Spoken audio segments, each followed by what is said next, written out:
Boa noite, amigos. Estou aqui ao vivo pelo Facebook e pelo Instagram e para mim é uma alegria receber você aqui nessa noite. Eu vou aguardar aqui um minuto, são 19 horas e 59 minutos. Eu entrei um pouquinho antes para facilitar aí o acesso de alguns irmãos. Esse link aqui está sendo compartilhado. Agradeço a minha esposa por essa gentileza de estar partilhando com vocês o link aqui do Facebook e do Instagram também, tá? Então, vou aguardar até as 8 horas agora, exatamente 8 horas. Então, eu cumprimento a Maura, que está chegando aqui, a Vanessa, são bem-vindas, a Karina, são bem-vindas aqui. Realmente, Maura, é muito bom ouvir a palavra de Deus. Se você quiser deixar o seu pedido de oração, guardadas as devidas restrições ali que eu sempre te orientei a não expor muito sua vida, mas se você quer fazer um pedido pontual, orar por um parente, por um familiar, por uma situação, você pode colocar aqui, eu vou ler. Eu não consigo ler todos os comentários de todas as lives e transmissões ao vivo que eu faço, mas assim, os de hoje eu vou ler todos e eu vou dar um joinha ali, tá?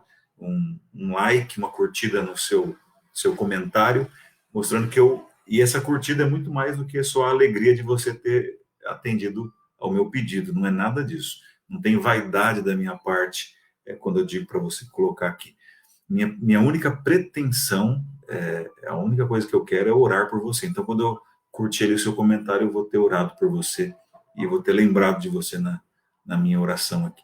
Minha oração, já disse para você, não é melhor do que a sua, não faz Deus baixar até aqui, ao meu escritório ou à sua casa, mas faz com que nosso coração seja elevado a Deus. Então, minha única intenção com esses pedidos de oração aqui é de eu mesmo ter comunhão com o Eterno, com o céu, e orar por você. É parte da vida cristã, a oração intercessora, essa intercessão pelos irmãos é parte da vida ao lado de Jesus. Tá bom? Então, se você quiser, pode deixar aí e você é muito bem-vindo, tá? Eu não estou conseguindo visualizar aqui o pessoal do Instagram, os comentários, mas depois eu vou olhar com carinho e também vou fazer um comentário ali em cima do que vocês falarem, tá bom? Mas eu mencionei aqui já a Maura, a Vanessa, a Karina, desculpa, a Marilda também está chegando, a Vânia, o Sebastião, a Juliana, Rosana, tudo bem, Rosana? Faz tempo que a gente não se vê, né? Legal, boa noite para você também. A Rose, o Sérgio, Rosana, o Sérgio está dizendo boa noite. Manda um abraço para o meu amigo Sérgio aí, viu? A Cris, boa noite, Cris. É um prazer estar aqui falando para vocês. A Cris é uma amiga também lá de Santo André. Então, gente, vamos aqui para o texto dessa noite e antes de nós lermos a Bíblia, nós vamos aqui fazer uma oração.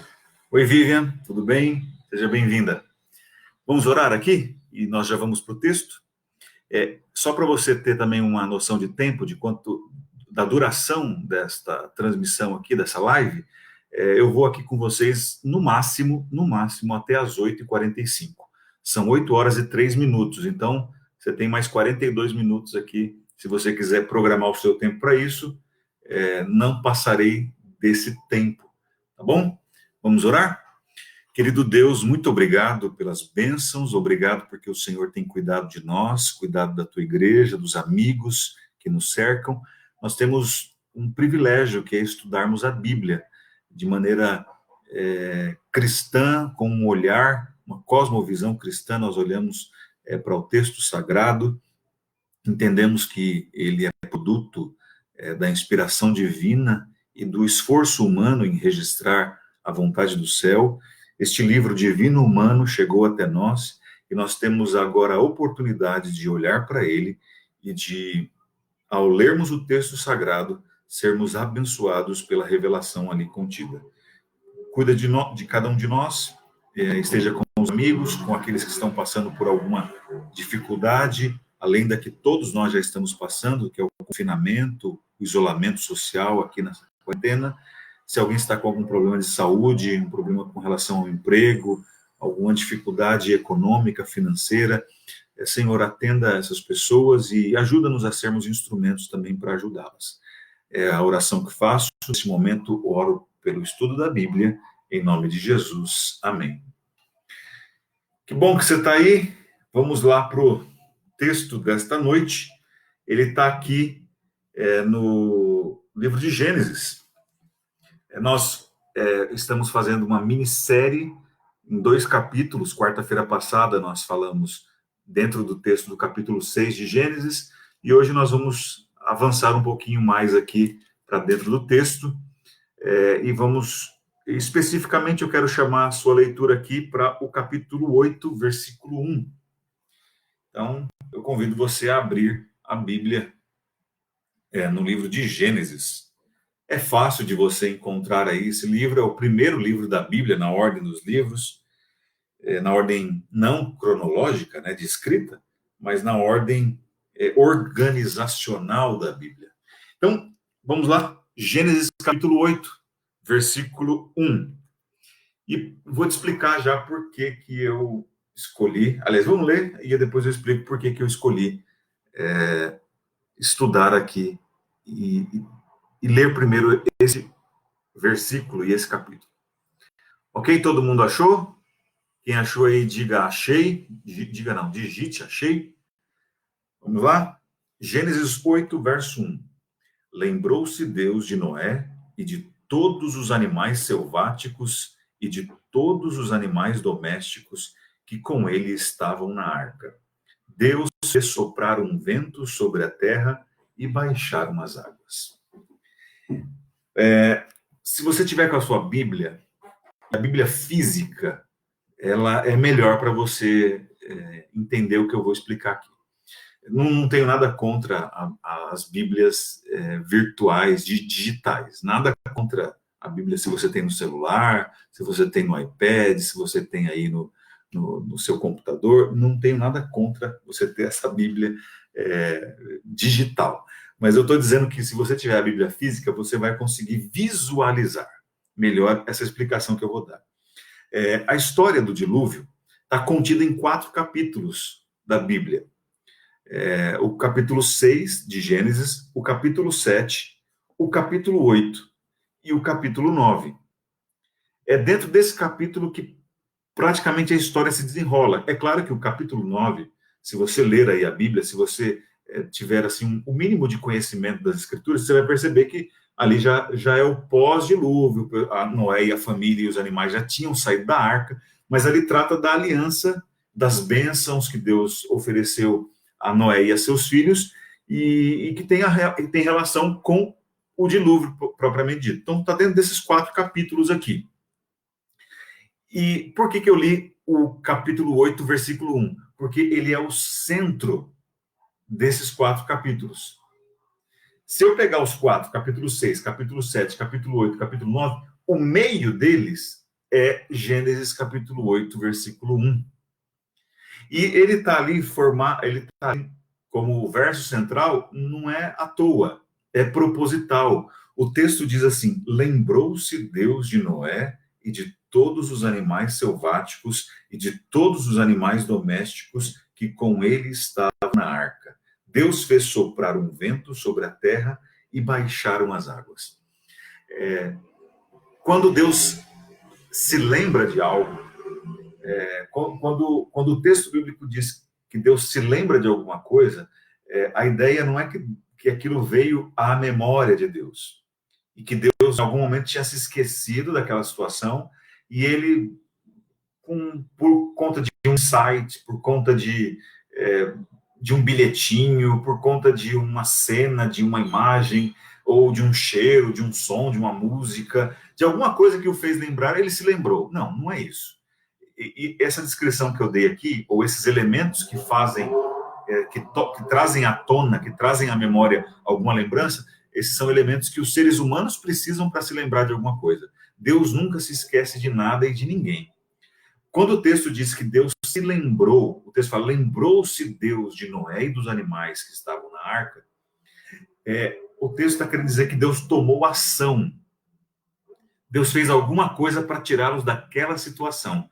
Tanto é que há um complemento, desculpa. Há um complemento aqui do próprio texto. O texto vai dizer com outras palavras aquilo que ele disse antes. Ele falou: lembrou-se Deus de Noé, de todos os animais selváticos e todos os animais domésticos que com ele estavam na arca. E aí o texto fala assim: Deus fez soprar um vento sobre a terra e baixaram as águas. Ou seja, como é que Deus se lembra de Noé e dos animais? Deus faz soprar um vento. Deus toma ação para que Noé e os animais saiam daquela situação. Então, Deus, ele não se esquece de Noé e dos animais que estavam na arca. Ele nunca se esqueceu. Aqui nesse momento, ele vai tomar ação. Ele vai agir para que aquela situação mude.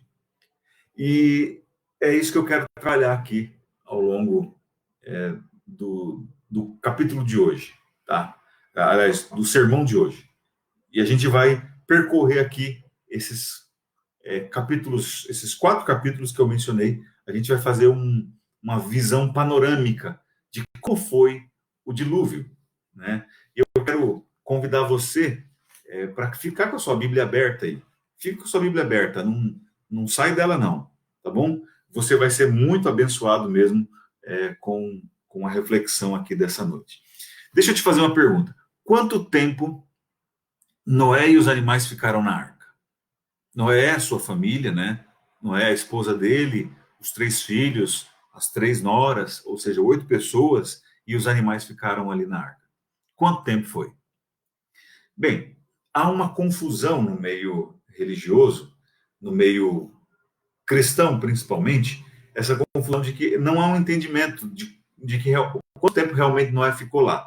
Mas pela Bíblia dá para a gente saber. Há quem pense que Noé tenha ficado na arca com os animais 40 dias e 40 noites, porque foi o tempo do dilúvio. Mas não é isso. Realmente tem o texto aqui, capítulo 7, verso 12, diz assim: e houve copiosa chuva sobre a terra durante 40 dias e 40 noites. Bem, foi o tempo de chuva.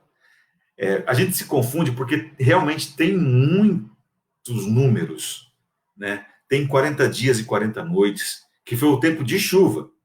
E aí você tem, aí tá, o verso 17 do capítulo 7 também está lá escrito assim: durou o dilúvio, aí o texto fala assim ainda: durou o dilúvio 40 dias sobre a terra, e cresceram as águas e levantaram a arca de sobre a terra. Pronto, pastor, aqui a resposta.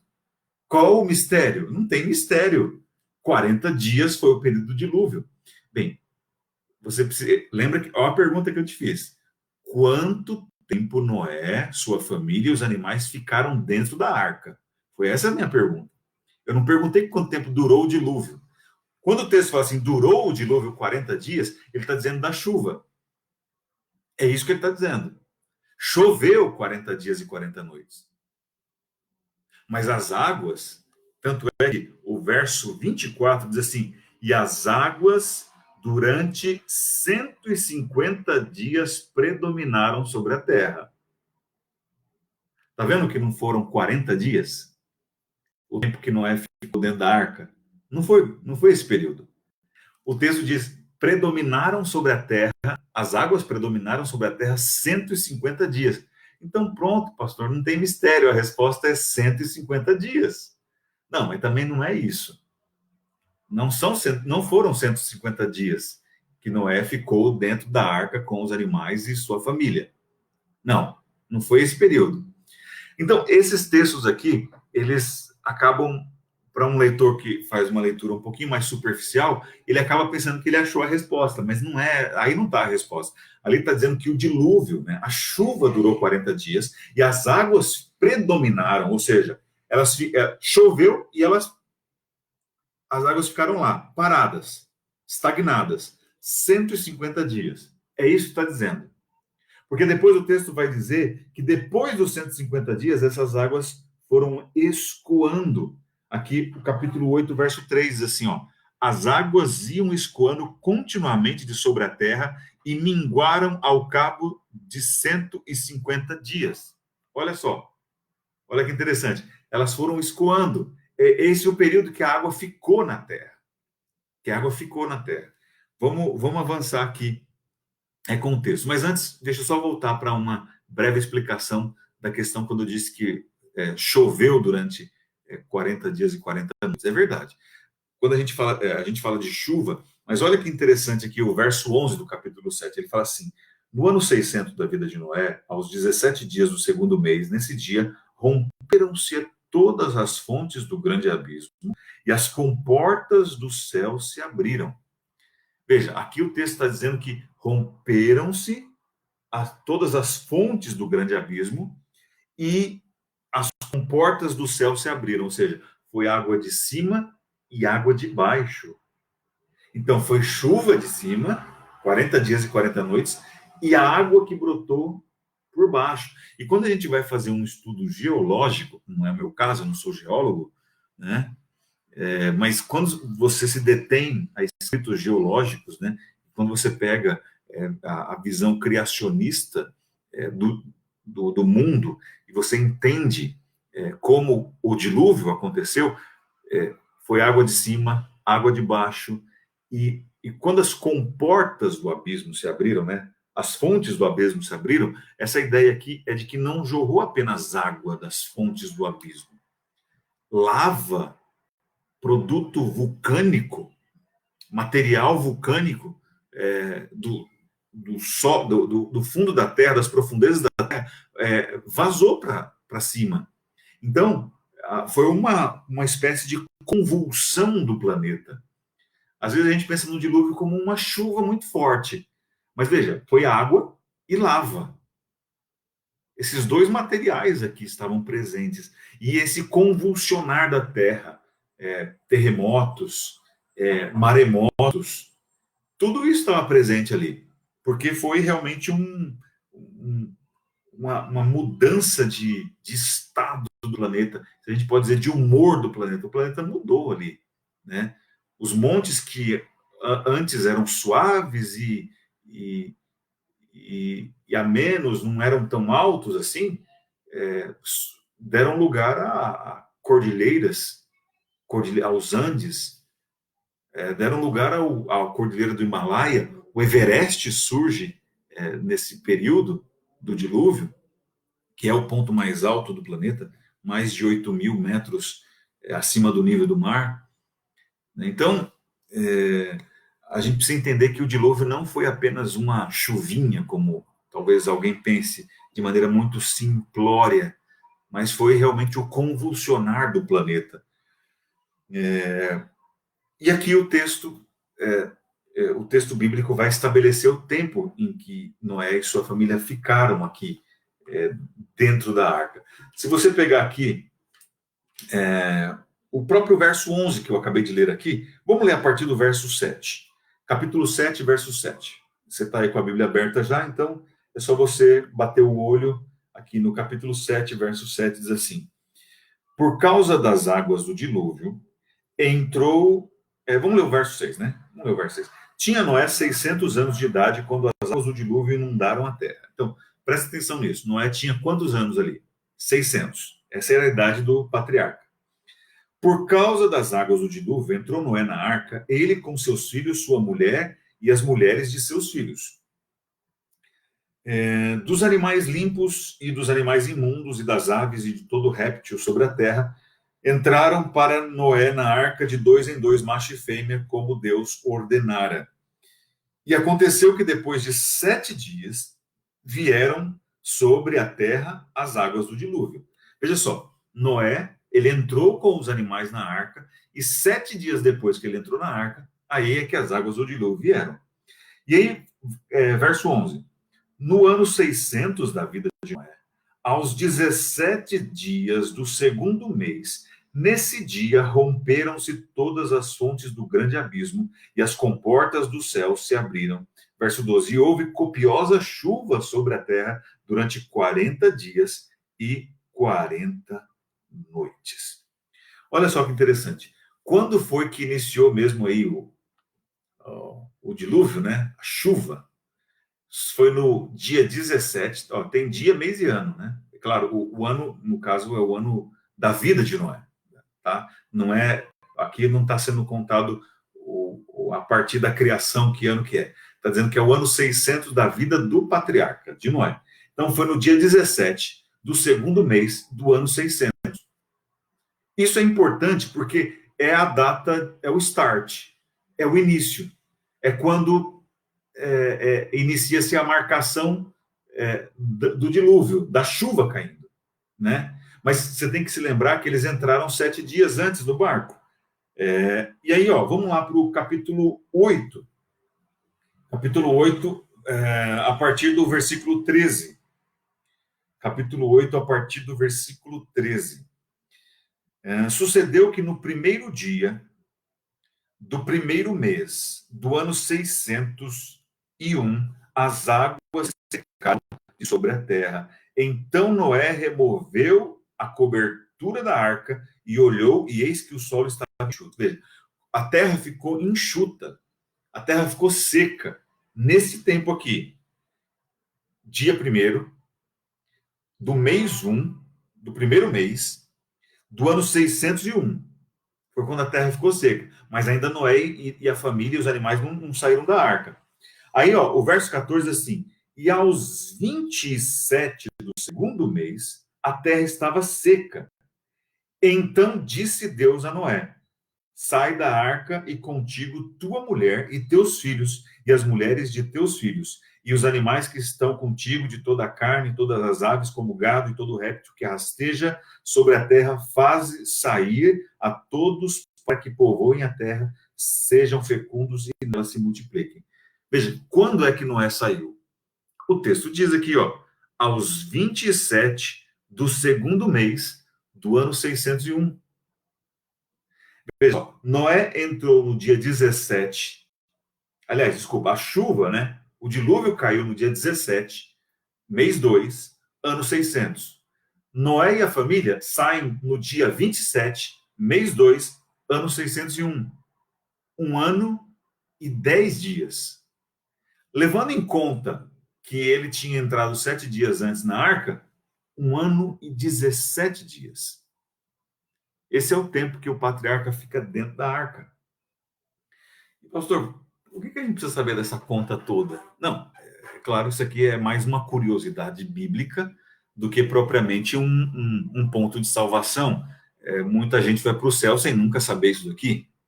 Você não tem necessidade de saber e de fazer essas contas e precisa saber quanto tempo Noé e a família e os animais ficaram dentro da arca para ir para o céu. Não, claro que não. É óbvio que não. Mas é justamente esse o ponto que eu quero meditar com você. 20 horas e 22 minutos. Eu quero tomar tempo com você aqui nos próximos 20 minutos para a gente poder refletir, para a gente poder pensar um pouco,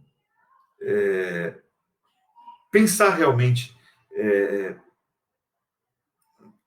A gente não tem uma revelação, não está escrito na Bíblia como foi lá dentro da arca.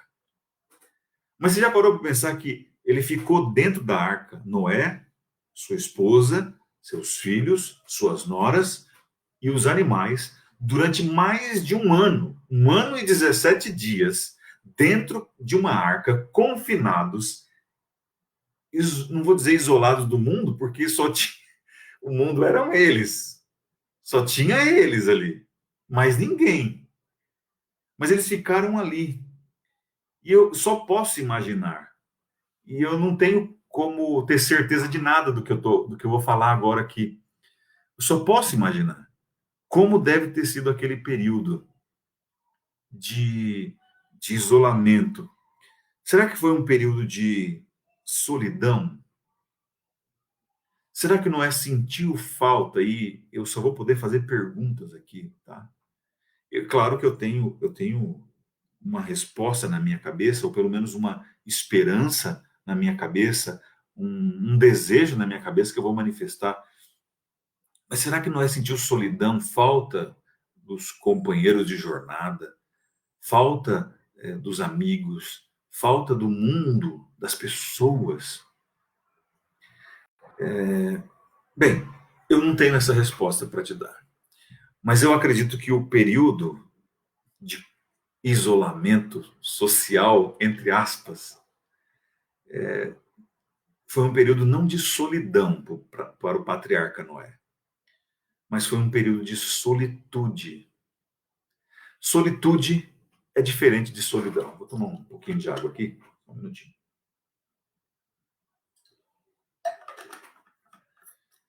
Solitude não é sinônimo de solidão. Não são sinônimos perfeitos. Solitude é um tempo realmente de reservado. É um tempo de tranquilidade, o que a gente chama hoje de um período sabático. É um período de descanso. Aliás, por falar em descanso, o nome Noé, Noah, em hebraico, essa palavra, esse substantivo, né, tem a sua forma verbal para descansar, né? Noah significa descanso. Noé, imagino que esse período foi um período de descanso, mas não de descanso no sentido de cessar o trabalho, mas um descanso no sentido de solitude. Já parou para pensar? Ó, não tinha internet. E, claro, eu não vou demonizar a internet, eu não estou demonizando, nunca fiz isso. Eu fico pensando em líderes religiosos que demonizaram, né, as mídias, os meios de comunicação, a internet, e hoje a gente está usando aqui, né? A gente está isolado socialmente uns dos outros, nós não podemos ter os cultos presenciais na igreja, e essa é a ferramenta que a gente está utilizando para se aproximar, né? Essa é a minha intenção ao fazer esse culto. É pastorear você de alguma maneira, é me aproximar de você, é atender, é cuidar. Não é nada além disso. Você pode ter certeza absoluta do que eu estou te falando. Não tinha internet lá para Noé, não tinha Wi-Fi na arca. Ele não tinha comunicação com o mundo exterior. Foi um período de solitude mesmo, um período de reclusão. E eu queria já ir para as aplicações aqui, até porque a gente tem pouco tempo para falar aqui ainda, mas eu queria ir para as aplicações diretas aqui, na verdade, aplicações secundárias do texto, que não é exatamente isso que o texto está querendo dizer, mas eu quero chegar até você, de alguma maneira, ideias que a gente pode ter a partir desse texto.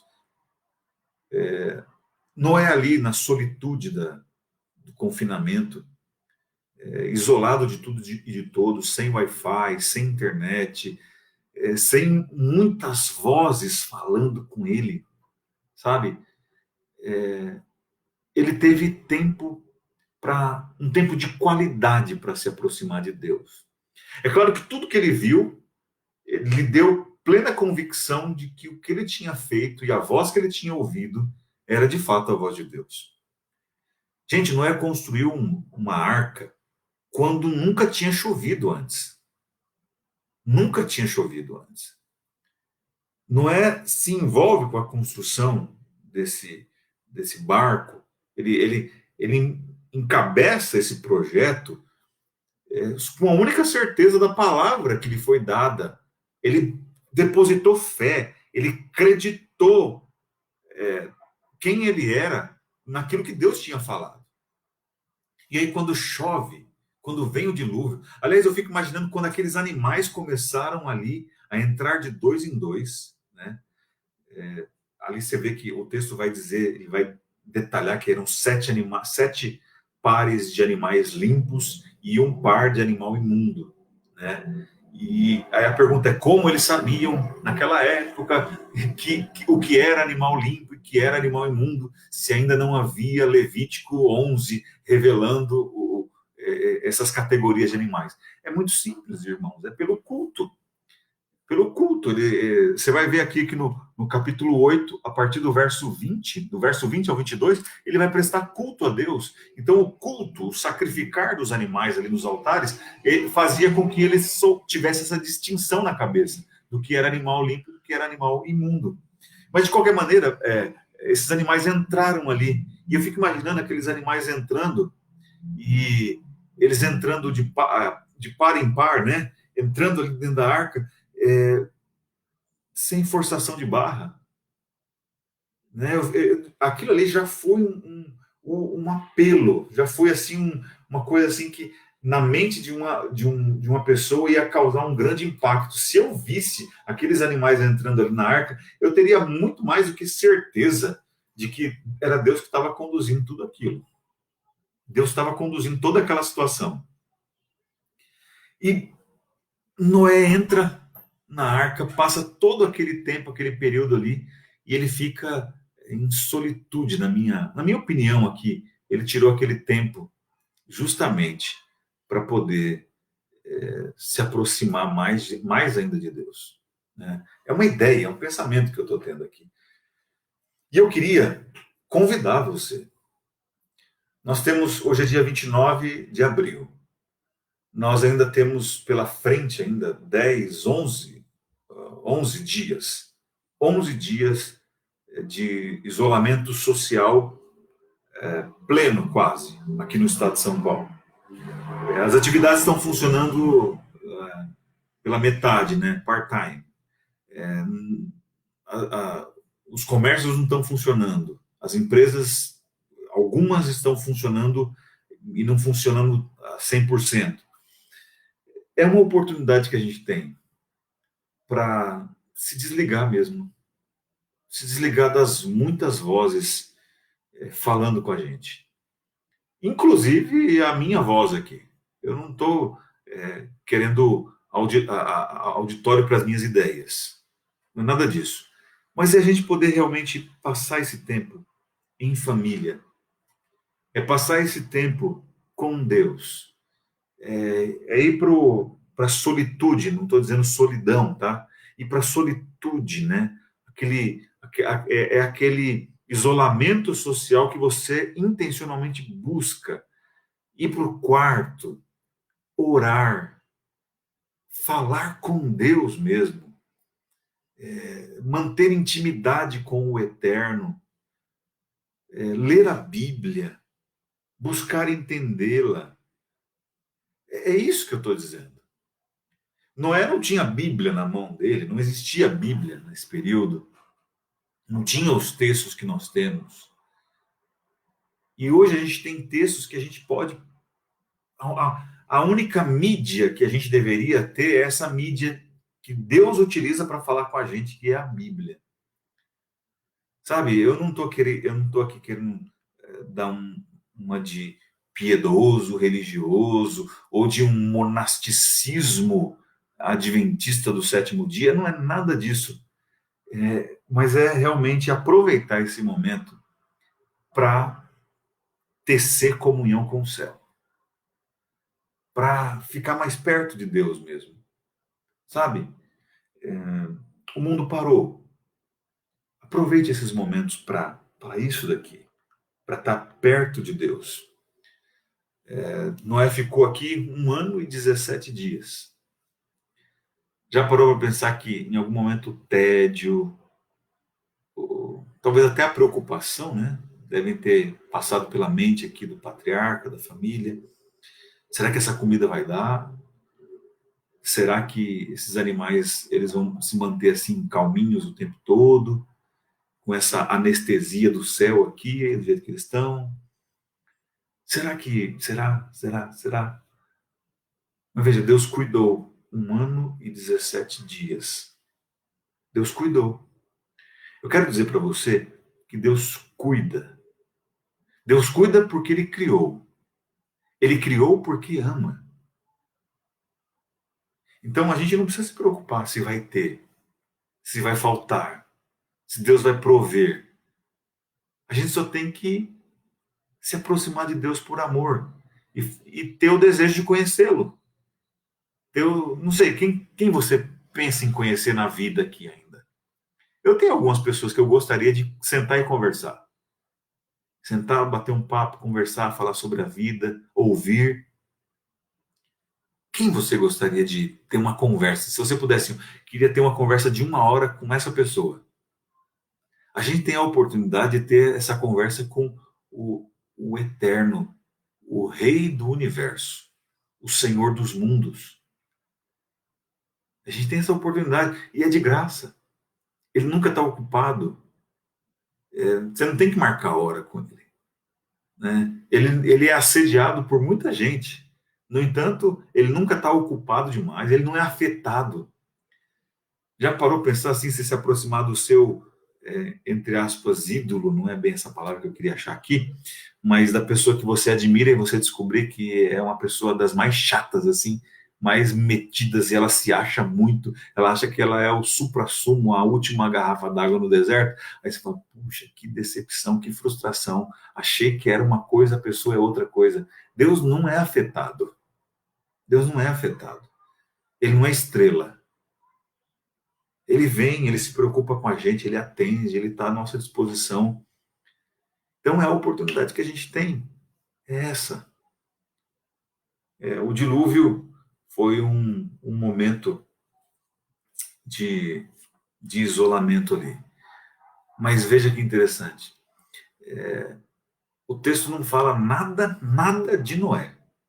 O que ele pensava, o que Noé achava, se ele tinha esquecido que estava na arca. Se ele... Não, o texto só diz assim: lembrou-se Deus de Noé e dos animais. Deus se lembrou.